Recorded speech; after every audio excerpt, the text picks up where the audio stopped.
Welcome to iDream media. So జనరల్‌గా చూస్తాం ఏంటంటే మోకాలు నొప్పుల సమస్య చాలా మందిని ఇబ్బంది పెడుతూ ఉంటుంది. అయితే మోకాలు నొప్పులనేవి ఎందుకొస్తాయి? రాకుండా జాగ్రత్తలు ఏం తీసుకోవాలి? ఎలాంటి వెజిటబుల్స్ తీసుకుంటే కనుక ఈ మోకాలు నొప్పుల నుంచి మనం ఉపశమనం పొందవచ్చు, తగ్గించుకోవచ్చు? ఇంకా ఏం హోమ్ రెమెడీస్ ఉన్నాయి పెయిన్ తగ్గించుకోవడానికి? పూర్తి వివరాలు తెలుసుకుందాం. మనతో పాటు ఉన్నారు ప్రముఖ vegetable therapist and sun spiritual society founder Vikramaditya Guruji గారు. గురూజీ నమస్తే అండి. సూర్యోస్మితలి.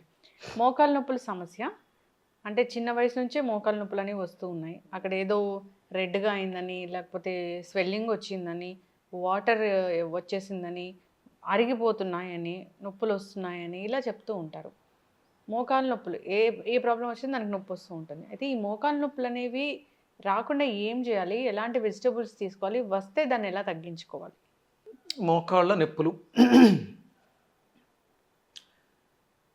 నొప్పి అంటే పెయిన్ అనేది సమస్య కాదు, హ్మ్.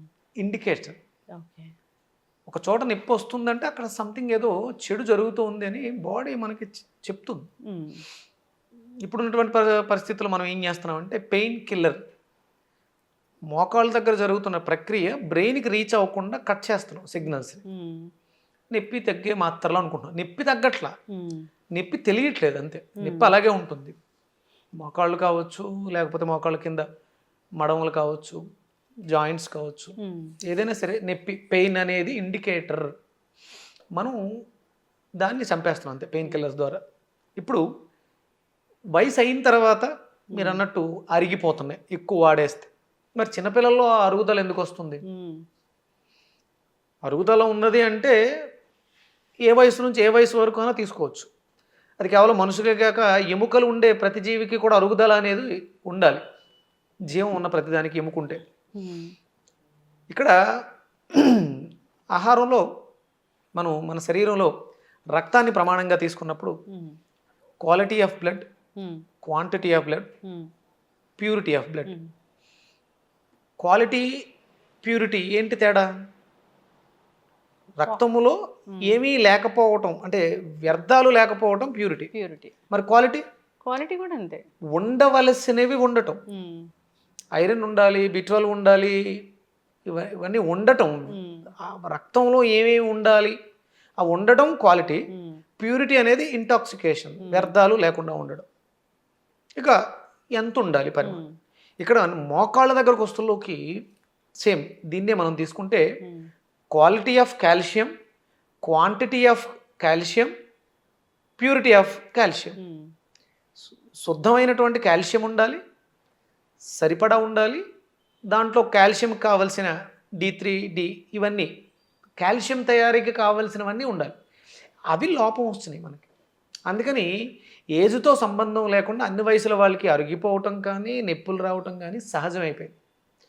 నేను ఈ వెజిటబుల్ థెరపీ, నాకు మెడికల్ టెర్మినాలజీ తెలియదు. హ్మ్. నాదంతా కూడా యాన్సెంట్ వేదిక్ ఇండియన్ డైట్ అని ఫాలో అవుతుంటా. అందుకనే మనం Leo diet centres, living energetic organ diet, హ్మ్. Leo diet. Leo diet, living energetic organ diet, diet. ఇదంతా కూడా యాన్సెంట్ పురాతనమైనటువంటి భారతీయ హ్మ్.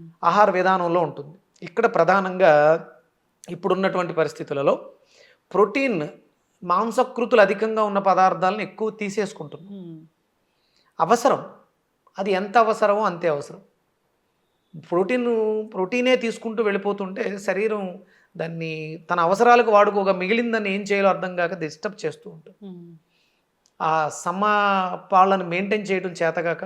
అంటే మరి చిన్నపిల్లలకి ఎందుకు వస్తుందంటే తల్లి గర్భంలో ఉన్నప్పుడు తినేసింది, హ్మ్. విపరీతమైన ప్రోటీన్ పెట్టేశారు ఆవిడకి, హ్మ్. బేబీ బాగుండాలని చెప్పేసి అని హ్మ్. విపరీతంగా క్రేవింగ్స్ తోటి మాంసం. అంటే పూర్వం క్రేవింగ్స్ వస్తే హ్మ్. మామిడికాయ, చింతపండు హ్మ్. ఇలాంటివి తినేవారు. ఇప్పుడు క్రేవింగ్స్ వస్తే లాలీపాప్స్ అని, డ్రమ్ స్టిక్స్ అని, అవని ఇవని నాన్ వెజ్ మీదకి వెళ్ళిపోతున్నారు. హ్మ్. మాంసాహారం పూర్తిగా మానవ శరీరానికి విరుద్ధం. హ్మ్.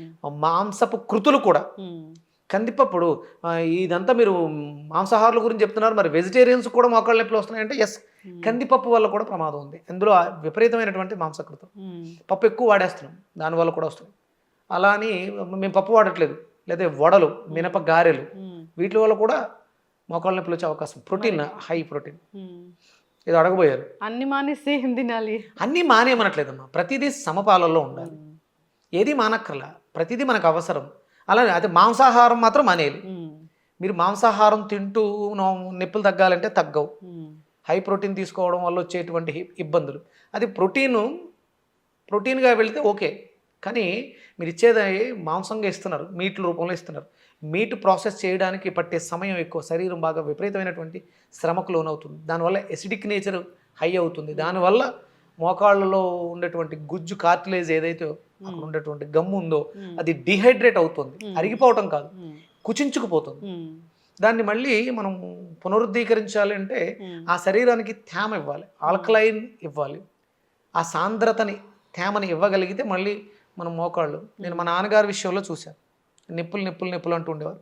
ఒకసారి మొత్తం బాడీ టోటల్ డీటాక్స్ చేశారు, పూర్తిగా ఆయన శరీరాన్ని డీటాక్స్ చేసిన తర్వాత అసలు ఏ నిప్పులు, ఇక్కడ జాయింట్లు నొప్పులు వచ్చేవి, ఇక్కడ నొప్పులు వచ్చేవి, అవన్నీ మొత్తం వ్యానిష్ అయిపోయాయి.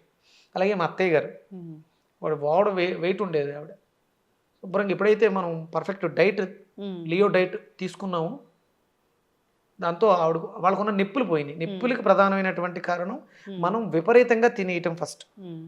ఇక తర్వాత కాల్షియం డెఫిషియన్సీ. కాల్షియం ఎందులో ఉంది? మిల్క్. ప్రధానమైనటువంటి వనరు మనకి మిల్కే. మిల్క్ వాడకాల్లో ఇప్పుడు మనకి ఈ బర్రెలు ఎక్కువైనాయి. పూర్వం అంతా కూడా మనకి ఆవులు ఎక్కువ ఉండేవి. ఆవు పాలు చాలా శ్రేయోదాయకం. ఆవు మజ్జిగ, ఆవు వెన్న, ఆవు పెరుగు, ఇవన్నీ మనకు ఆరోగ్యాన్ని ఇచ్చేవి. పూర్తిగా ఆవునే మనం దూరం చేసుకుని కబేళాలకు వెళ్తుంటే చూస్తూ ఆనందిస్తున్నాం. ఆవుని రక్షించుకోవాల్సిన అవసరం. మోకాళ్ళ నొప్పులతో బాధపడుతున్నారు అంటే ఇవి మీరు చెయ్యాలి. ఇక తర్వాత ఇప్పటికిప్పుడు మరి మనకు ఆవులు దొరకవు, ఆవు పాలు దొరకవు, ఏం చేయాలి అంటే మనకి నువ్వులు ప్రధానంగా తీసుకోవాలి. అంటే చెడిపోయిన కాల్షియం కూడా నొప్పులకు కారణం అవుతుంది.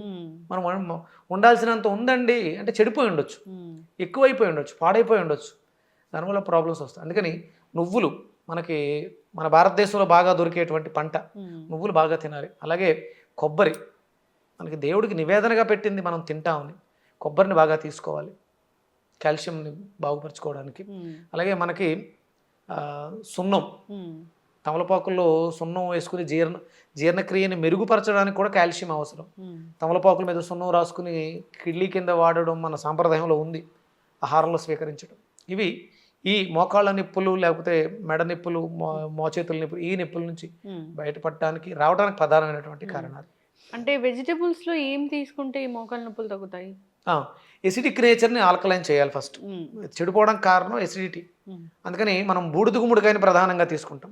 బూడిద గుమ్మడికాయ జ్యూస్ని రెగ్యులర్గా తీసుకోవడం ద్వారా ముందు మన ఎసిడిక్ నేచర్ ఉన్న బాడీ ఆల్కలైన్ అయ్యి తద్వారా నొప్పులు తగ్గడానికి అవకాశం ఉంటుంది. గురూజీ, ఇప్పుడు బూడిద గుమ్మడికాయలు అంటే చిన్న బూడిద గుమ్మడికాయలు దొరకవు. దాన్ని అసలు మనం అలా చెప్పకూడదు, బూడిద గుమ్మడికాయ అని పెద్ద సైజులోనే ఉంటుంది.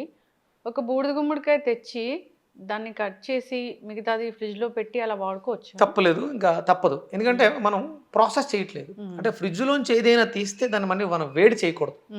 ఇక్కడ వేడి చేయట్లేదు, దాంట్లో ఉన్న పోషకాలు తగ్గుతూ ఉంటాయి. ఎందుకంటే దాంట్లో ప్రాణశక్తి ఉంది కాబట్టి అది తను కాపాడుకుంటూ ఉంటుంది. ఒక 5-6 రోజులు దాటితే కుళ్ళిపోతుంది. కుళ్ళిపోయిందంటే ఇంక పనిచేసే స్థితిలో, అంటే దాంట్లో కూడా శక్తి కూలిపోయింది. అది ఫ్రెష్గా ఉంది అంటే మనం దాన్ని వాడుకోవడానికి ఎలాంటి ఇబ్బంది లేదు. ఫ్రిడ్జ్ తప్పదు. ఆ ముక్క బయటకు తీసి మనకు కావాల్సినంత కట్ చేసుకుని కాసేపు ఒక 5-10 నిమిషాలు నీళ్ళలో ఉంచేస్తే ఈ ఫ్రిడ్జ్లోంచి వచ్చేటువంటి సిఎఫ్ఓ అని ఉంటుంది, క్లోరోమోనోఫామ్ అని చెప్పేసి ఒక విష పదార్థం రిలీజ్ అవుతుంది.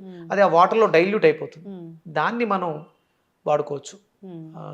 జ్యూస్ చేసుకుని కొంచెం చిన్న అల్లం ముక్క యాడ్ చేసుకుని మెత్తగా గ్రైండ్ చేసుకుని గ్లాసులు వాటర్ వేసుకుని వడకట్టి మిరియాలు ఉప్పు వేసుకోవడం ద్వారా సైంధవ లవణం వేసుకుని ఒక బూడిద గుమ్మడికాయని కట్ చేస్తే అది ఎన్ని రోజులు పాటు జనరల్ గా దానికి కరెక్ట్గా పర్ఫెక్ట్గా వాడితే ఒక బూడిద గుమ్మడికాయని తీసుకొచ్చి 3 రోజుల్లో ఫినిష్ అయిపోతుంది. రోజుకి 200 గ్రామ్స్ తీసుకుంటే 2-3 డేస్లోనే అయిపోతుంది. మినిమం 200 గ్రామ్స్ తీసుకోవాలి. మార్నింగ్ ఈవినింగ్ తీసుకున్న 400, హాఫ్ కిలో అయిపోతుంది. ఒక కేజీన్నర ఉంటుంది. ఈ ఇంట్లో 2-3 ఉంటే అందరూ తాగొచ్చు. కేవలం మోకాళ్ళ నొప్పులు ఉన్న వాళ్ళే కాకుండా అందరికీ ఇప్పుడు అవసరం. ప్రతి ఇంట్లోనూ గ్యాస్ట్రిక్ లేని వాళ్ళు ఎవరు లేరు. అందుకని బూడిద గుమ్మడికాయని విరివిగా వాడడం ద్వారా మోకాళ్ళ నొప్పులు కారణమైనటువంటి ఎసిడిక్ నేచర్ ఆల్కలైన్ అవుతుంది. ఇప్పుడు క్యాన్సర్ వచ్చిన వాళ్ళు కూడా బూడిద గుమ్మడికాయ జ్యూస్ తీసుకోవాలని చెప్తున్నారు. తప్పకుండా దాన్ని మనం ఇంకొక ఎపిసోడ్ చేద్దాం. ఇది మోకాళ్ళ నొప్పులకి సంబంధించి బెండకాయలు విరివిగా తీసుకోవడం ద్వారా అంటే మన శరీరంలో ఎక్సోక్రైన్ గ్లాండ్ సిస్టమ్, శోషరస వ్యవస్థ తీసుకున్న పదార్థాన్ని పూర్తిగా పచనం చేసి దాంట్లో ఉన్న ఎంజైమ్స్ని తీసుకోవడానికి కావాల్సిన వ్యవస్థ ఏర్పడుతుంది.